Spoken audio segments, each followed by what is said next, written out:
Hello, everybody. Sawyer189 here with an independent indie comic book review here for Daughters of Knights. This is a interesting little book.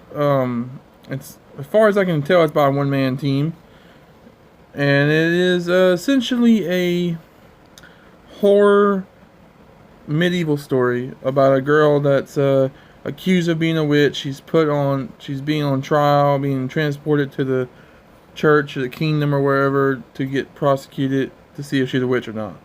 And it has some interesting supernatural elements. It's interesting. I keep using that word because that's how I felt. Um, it is a little slow, building up to where it builds up to.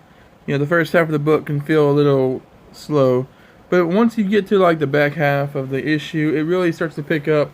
It is the first issue of I think a 5-issue series, I want to say, and it definitely builds up to something very interesting towards the end. So definitely read through it to find out what that is. With these indie reviews, I try to give as little details as possible because I really want you to read the book, and I know indie developers really need people to pick up their books. So I try not to give too many spoilers, especially more so than I would normally would in like more established books reviews.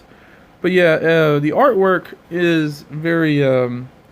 It kind of reminds me of classic comic book strips, like newspaper comic book strips, which is not a bad thing. It's charming and has a very interesting look to it. Kind of cartoony, but at the same time, there's very serious panels where very serious things are happening.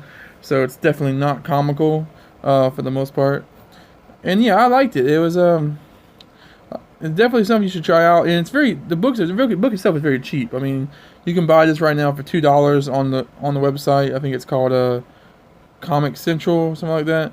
I will definitely put a link to it in the video so you can check it out and see, the book for yourself and a couple other books that this writer has put out. Very interesting though.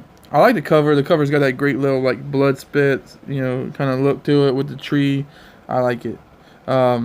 It's very dialogue heavy, but that's okay because it's setting up a story, it's setting up a world, and I keep wanting to tell you what happens at the end because man, it's crazy.